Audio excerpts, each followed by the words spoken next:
Hello, welcome back to Development Space. In the last video, we saw how development space uses vectors to show the direction in which various indicators such as child mortality and GDP have changed on average over all countries.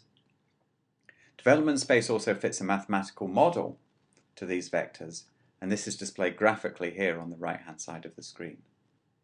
The crosses associated with the data on the left-hand side of the screen are the predicted changes in the indicators up to 2015, which is the deadline for fulfilling the Millennium Development Goals. In this video, we're going to try to understand a little bit more about the mathematical models which underlie development space. To do this, we first look at these tadpole-like development vectors which are spread out over the whole space. Each of the tadpoles tells us how the indicators change from one year to the next.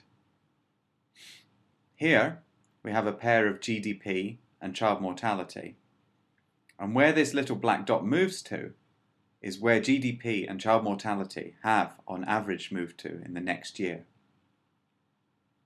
So we write the predicted change in child mortality as DCM, and that predicted change is this size, and we have the predicted change in GDP written DGDP, and it is this size here. So this vector tells us the yearly change in GDP and CM. In general, we denote the indicators with values x and y. X here is GDP, and y here is child mortality. If we now go back to the development space control window, we can see the mathematical equations upon which the model is based. Although the graphical display over here helps us visualize the model, it is these equations which allow us to understand how indicators interact to drive development. Let's look more closely at one of these models. Each model consists of two equations. dx gives the rate of change of GDP, and dy gives the rate of change of child mortality. The right-hand side consists of three terms, each separated by a plus or a minus. These terms determine how GDP and child mortality change both in response to themselves and to each other. The more terms in a model, the more complicated the equation, and it's perhaps better to start explaining with a simpler example. We'll return to child mortality later in this video, but just now let's look more directly at economic development and plot energy per capita, down here, versus GDP, as before. We'll also set the number of terms in the model to 2 in order to give the simplest possible model. Now let's press generate again. From the development vectors, we see that growth in energy per capita and growth in GDP are highly correlated. Once economies have started growing, they rapidly accelerate in both energy and money production. Interestingly, however, the model shows us that there's an area where economies can get trapped and grow more slowly. This happened to Kenya, both in the model and in reality, while India and China, as we mentioned in the previous video, escaped and grew more rapidly. We can now turn to the model and see how these observations are captured in equations. Here are the equations that we get. dx is the rate of change of GDP, and dy is the rate of change of energy per capita. I've chosen this example because the terms here on the right-hand side are relatively simple. GDP increases faster when GDP is high, that's this term, plus 0.00777x, and GDP increases slower when energy per capita is high. This is the minus 0.000713y. The same type of relationship is true for energy per capita. We have a negative term here and a positive term over here. Indeed, if we focus less on the numbers, more on the actual terms and whether they're positive or negative, we see that changes in GDP and changes in energy per capita are highly correlated. Under conditions where GDP goes up, we also see energy per capita going up. This is an important observation because it tells us that any relationship we find between, for example, child mortality and GDP is also likely to apply to energy per capita.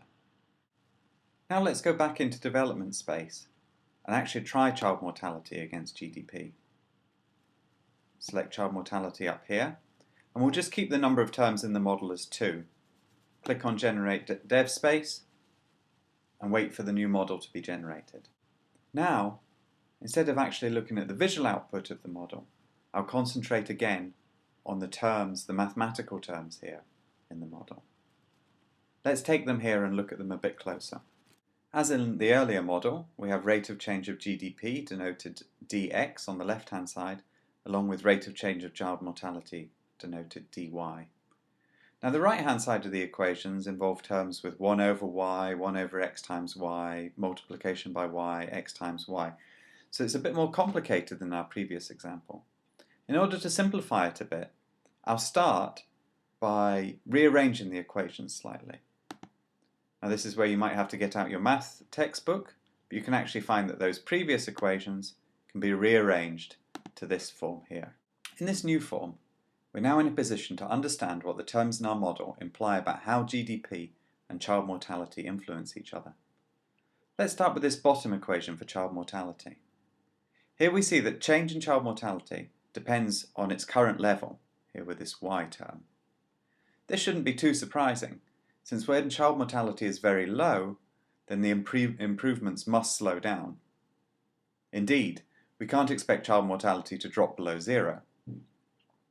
More interesting, however, is the dependence on GDP. The higher the value of GDP, the faster child mortality will decrease.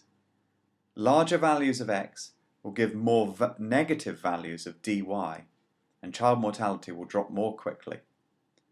This is really consistent with the idea that economic growth, here represented as GDP, leads to improvements in terms of healthcare. This seems to be strongly supported by our model. Now that we've established a relationship between change in child mortality and GDP, we can turn our attention to the rate of change of GDP, dx over here. Here, on the right-hand side, we see that the model predicts a maximum value of GDP at 10.85. In real terms, a log GDP of 10.85 is slightly above that of the USA. Our model then suggests that economic growth slows down as the economy gets larger, and it stops when the economy reaches the size of current day USA. Here we should be a little bit careful how we interpret the model. We shouldn't take this as a prediction that economies couldn't grow any further in any possible way. The model can only use the available data, and at the point at which we've used the model, the world's largest economies, or those with the highest GDP, tend to be experiencing a downturn, and it's not too surprising that we predict a stagnation at this point. Again, an interesting relationship can be found by looking at the interplay between child mortality, y, and growth in GDP, dx. The model suggests that economic growth is faster when child mortality is low. If we put a small number in here for y, for child mortality, we'll see that dx, the rate of change of GDP, will get larger. This is an intriguing suggestion. The model suggests that reducing child mortality can lead to an increase in economic growth, and possibly even the elimination of poverty. This is important when we consider planning for Millennium Development Goals. It could be, by focusing on child mortality goals, we can also achieve goals related to sustainable economic growth. In this video, I've taken a couple of simple development space models and talked through how they should be interpreted. These models provide a powerful tool for testing our thinking about how economic indicators interact. At a press of a button, we can condense the world's economic history down to just a few equations, each with their own set of interesting implications and predictions. At the same time, I really want to emphasize the limitations of development space and mathematical models in general. In determining whether a model is appropriate, we should remember that correlations do not imply causation. We should also remember that what has happened in the past in one country may not tell us so much about what's going to happen in another country in another part of the world in the future. We should also remember that all models should be moderated by our own common sense and our verbal understanding of the world. Bearing in mind these limitations, we hope you find development space a useful tool in furthering your understanding of economic development.